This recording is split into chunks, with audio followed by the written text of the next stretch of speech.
What up, guys? I've got some bad news, and that is green energy is a myth. At least the idea that solar technology is anywhere near being ready to take over the edifice that is fossil fuels is laughable, ignorant, and probably slightly negligent to be spreading that myth. So that's what we're talking about today: alternative energy options for your prepping and survival. Don't get me wrong, I love solar. I really enjoy having the ability to own my own energy production. We have it on the shop for the greenhouse. We have it for some of our wells that we recently installed.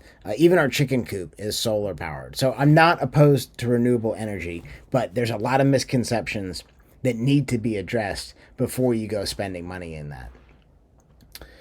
Let's talk about the well first, because that's the most recent project that we've put in. You've seen us drilling the wells on earlier YouTube videos. We've got some hooking up the power, the panels.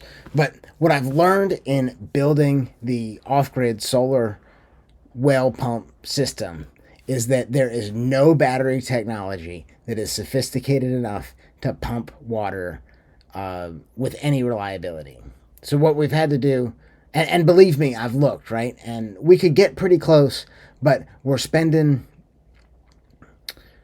like 30 grand probably to get that system going. Now it's easy to pump water when the sun is shining, but if we're storing the power from the sun in a battery bank and trying to use it later, we just can't get there yet. And water is like super heavy, so it pulls a lot of energy. So what we've done is we've put a solar panel and we've designed the system so that we can get by when the sun is shining. But take it from me, the technology to pump water for like 8 hours, let's say, when the sun is not shining, it's just not there. So if we extrapolate that and we think about trying to power our house, sure, you see off-grid solar cabins, off-grid stuff all the time on YouTube. But most of the time, what those folks aren't telling you is that there's a secondary, even a third, and there's a different energy option that they're using to cook and they're using to heat their home, which is fine. But the conception that you're going to be running a heat pump and air conditioning off of like battery power indefinitely needs to be addressed. So our wells, we worked around. When we put solar on the shop, it was really important to me that the greenhouse fans would stay running and the aquaponic fish tank, the pumps would stay working for that. And so we put the solar panels on, and it's a wonderful system, but it was costly, and it ended up being an 8 kilowatt system up there at the shop. It runs a refrigerator. It runs the greenhouse, the shop. It doesn't run any equipment. Sure, we can charge like the battery powered hand drills and stuff, but it's not running like our table saw. It's not running the dust collection. It's not running the joiner, the planer, any of that big like borderline commercial gear. It'll run 110 just fine. When we step up to the 220 stuff, we can't do that, but we get by. And honestly, if we're trying to like plane boards, when the power's off, whatever, just go home. We'll come back to it another day. Um, but it speaks to solar power just not being efficient to compete with fossil fuels. Now, there's always that balancing in markets, and maybe things will change different when, like, with as the price accounts for diminishing fossil fuels. But that's an 8 kilowatt system, and maybe we'll talk more about kilowatt hours and things later on in this video. But with the batteries, the system wasn't bad itself.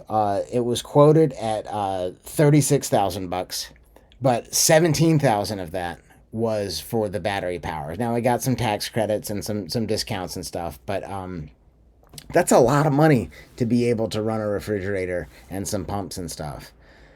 What I do like is it reduced our bills significantly from close to like 300 bucks maybe down to like $11, and I think that that's like the minimum like account. But that if you do the math, that's going to take a long time to reap the benefits. Particularly when we get into some more stuff talking about like batteries here in a second. But it's like incredibly costly. So we can say, do we want to own our own power production, or do we just let the grid handle it? And I think it's an important distinction to talk about grid tie and like off grid systems. Most dwellings, most places, it's actually by law they have to be tied to the grid so that you're using the grid as like kind of a battery, and you're pushing energy back. You get a credit towards. You don't get cash money. You get credit towards future hours, at least in Virginia. So it doesn't make sense to be building these like giant solar arrays, and that's like more legislation than it is like logistics or anything. But I mention that because it's important. If you think that you're going to be growing off grid, most likely you're still going to need to be connected to the grid. So there's a grid tie system, and then with like battery backup. And that's what we have on our greenhouse.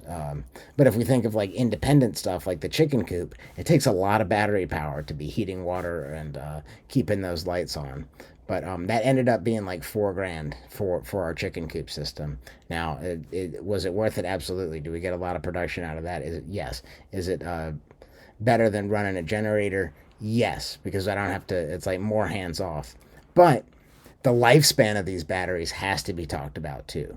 And with the solar system on the shop, I think it's like a 10-year warranty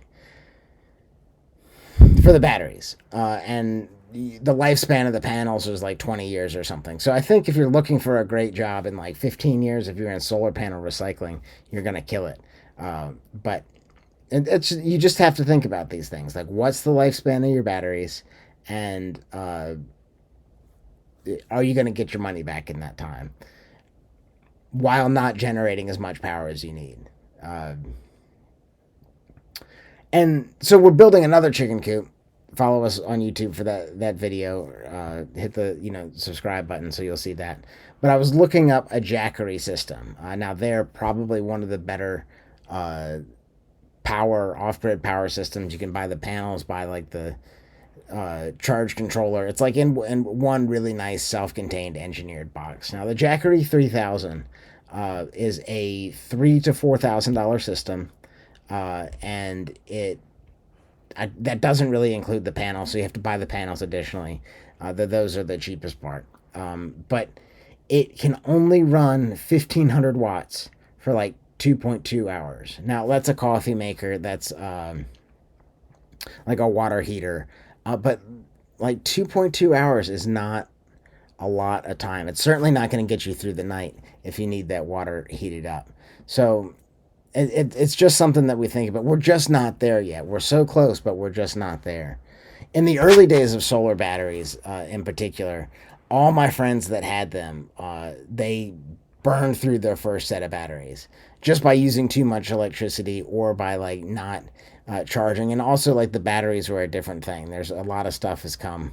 The battery has picked up, but it's still not anywhere near the edifice of fossil fuel. In that Jackery example, there's like 4,000 cycles on the battery before it has a harder and harder time reaching its limit. Now, if you go through one cycle a day, like your iPhone that just like won't charge all the way and start depleting, you get like 10 years before your battery is diminished. So if you think that, like, what happens in 10 years then? Do we just hope for better battery technology? So we have the batteries not being there. You got to tie to the grid anyway. The cost is expensive, but it gives me peace of mind. But ultimately, solar panels and battery technology is built on the back of fossil fuel anyway. We didn't get to solar without going through fossil fuels. The panels themselves are made of like wire, silicon. There's a lot of glass in them, aluminum in the frame. There's even a little bit of silver in there. And that's the panels themselves. But you also need more equipment. And that's a charge controller, which makes sure that you're not getting too much charge into the batteries. And then in a lot of cases, you need an inverter too. And those things are made up with computer systems, and minerals and elements, right? So where do those come from? We harvest them with fossil fuel energy. I haven't seen a I haven't seen a bulldozer that is reliably electric. I know that like Caterpillar has been making some of them, but like, do we have the electric dump trucks now? There's like diesel electric, like trains. The way that runs, I think that's really promising technology, but it's still not completely off grid. It's completely not. The energy has to come from somewhere, um, and most of the time that's on the back of a fossil fuel industry. So if you think you're getting solar, we can't forget about the interconnectedness of the civilization that we've built. There's just a lot of stuff that goes into it, and you're not going to be completely off grid. This goes back to our video about how you can't survive on your own, and it takes a village, which we got a lot of hate on. I need to respond to that in its own thing, but things to think about. I had a friend that literally yesterday asked me about solar for in the event that he had to bug out. And in a very short term emergency, great. And having anything is better. But the weight of these systems is so much that you're not going to be carrying that box and solar panels very far. When pounds equal pain, that's a lot of pain you're inflicting to carry this, to just be connected to your electronic devices. Now, so okay, cool. We'll put it in our car and we'll drive around. Now we're back to the fossil fuel and the interconnectedness of society. Um, and I like my goal zero for like a bug out. I can keep some batteries charged for like a radio, just with the sun. But I'm not like building. I'm not bringing this whole system because I'm not bringing like a fridge. I'm not bringing like all the glamping accessories that people love to. We had one guy in class that was watching Netflix in his tent the whole time, and I thought that was really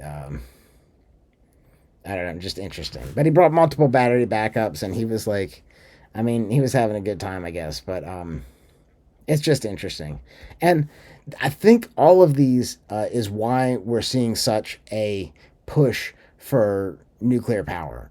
All those reasons that we just talked about, we as a society are having a really hard time generating the power. So for every solar panel that goes up, there has to be a fossil fuel or other energy source to like match it, because the solar panel, what happens at nighttime, right? And if we don't have the battery technology, we have to build more plants. So we're constantly like chasing this glass ceiling and blowing through it, and evolving, right? And meeting the maximum amount of energy that we can produce. And that's why we're seeing such this push for solar or for nuclear, right? But that's another discussion. Why haven't we seen a nuclear plant being built in like the past 40 years? There's plans for them nearby. I've seen a lot of stuff, but like nobody really wants them in their backyard. And so it's just things to think about. So right now, again, the only answer seems to be like bushcraft, permaculture, homesteading. That's why you're watching this channel to begin with. But we have to take advantage, reduce our inputs to maximize our outputs. And that's all that those strategies that I just mentioned are to begin with. So we'll get more into those in future videos. Thanks for watching. I hope you got something from this. And if you've made it this far, I know you have a passion for life and are serious about surviving whatever the universe throws at you. Drop us a like, make sure you subscribe. But ultimately, sustainablehomestead.com is the place to go for more information. Shave decades off the time it would take you to figure this stuff out on your own, because we want you to do it faster, cheaper, better.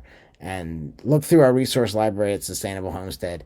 Join our weekly mastermind meeting if you're looking for a tribe of like-minded individuals. We got project managers, permaculture folks, bushcrafters, makers, project managers. They're all there looking to help other people, again, build abundance for themselves, their families, and their communities.